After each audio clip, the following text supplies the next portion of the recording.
His name will never go away. Yeah, that's right.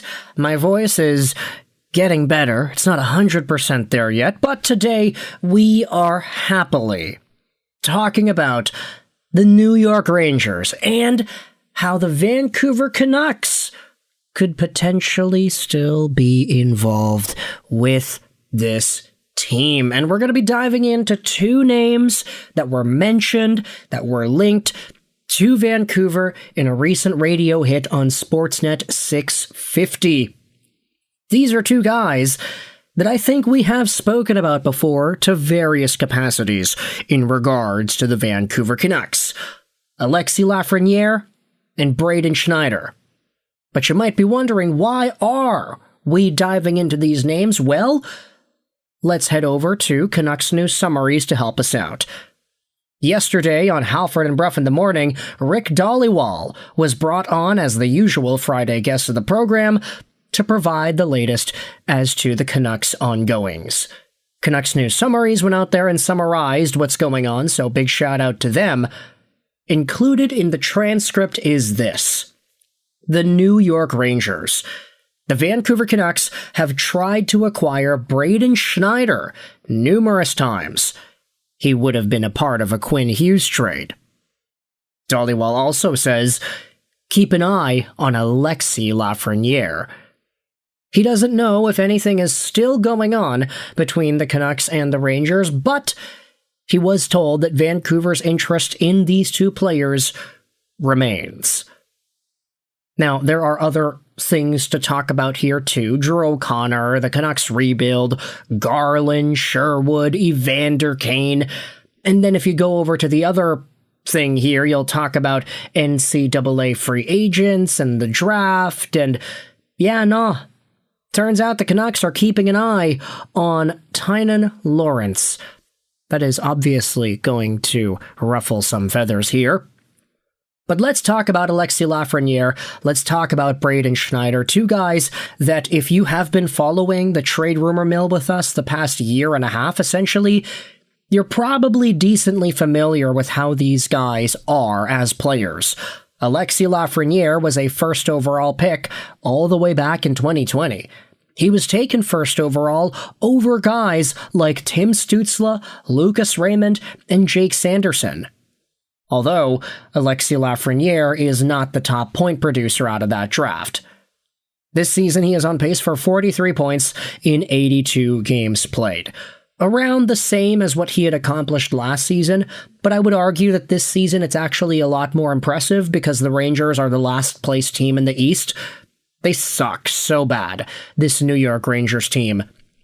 So, even though Alexis Lafreniere is not on pace to matching his career high of 57 points in 23-24, and his point-per-game stint in the playoffs, almost at least, there still is a reasonable body of talent in Alexis Lafreniere that exists as a middle to top 6 caliber forward that can get you maybe 40 to 50 points a season. Now, does that line up with everything we thought Alexis Lafreniere was going to be when he was taken first overall because he had 112 points in 52 games in the QMJHL? Folks were saying he was the best QMJHL prospect since Sidney Crosby? Absolutely not.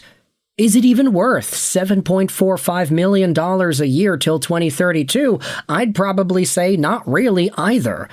The guy's overall level of production is probably worth, let's say, $6 million a year.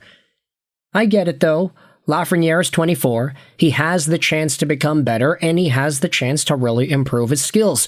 However, the skills that made him a first overall projected prospect, his hockey smarts and his absolute game-breaking ability to slow the play down and just find the right move every time, that hasn't lent itself well to Lafreniere in the National Hockey League.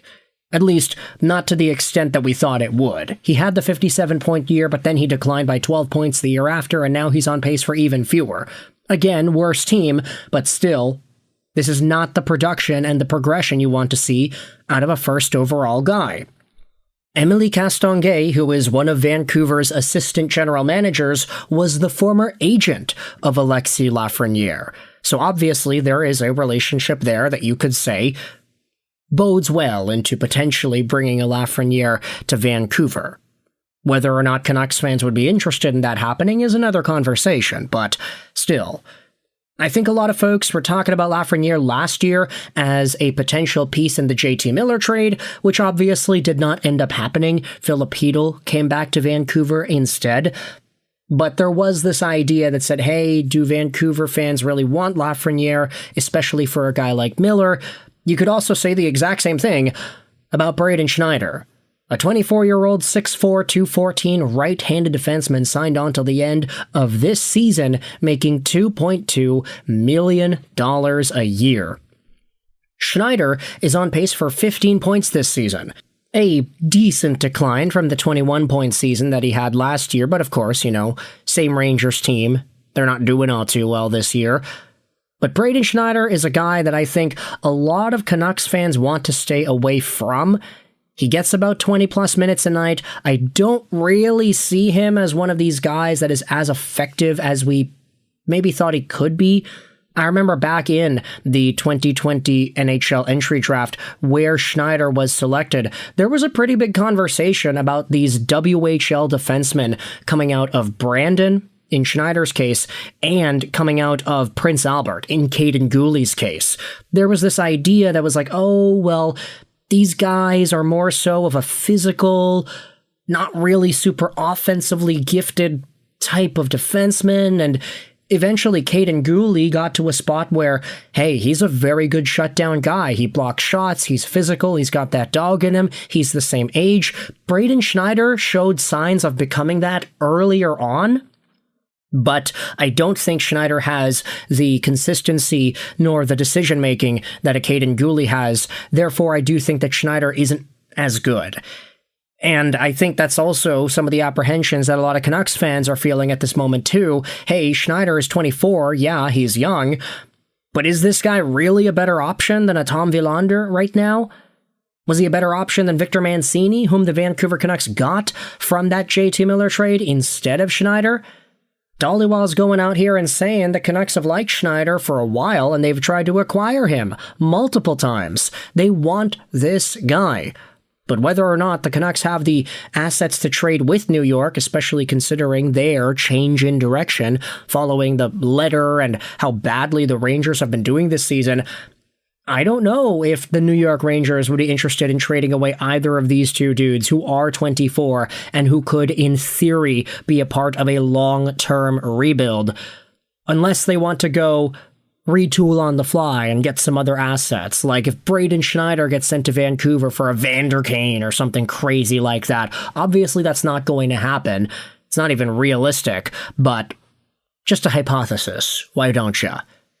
So with all this in mind, I want you to let me know your thoughts in the comment section below. How do you feel about this update here that the Vancouver Canucks might still be interested in Alexis Lafreniere and Braden Schneider, so much so that maybe there is another trade to be had? A JT Miller trade part 2 between Vancouver and New York? How about you send Pettersson to New York, Miller, Lafreniere, and Schneider back to Vancouver, and try to work things out that way, huh? No, just kidding. Don't do that. But let me know your thoughts in the comment section below. I hope you enjoyed this video. And bye.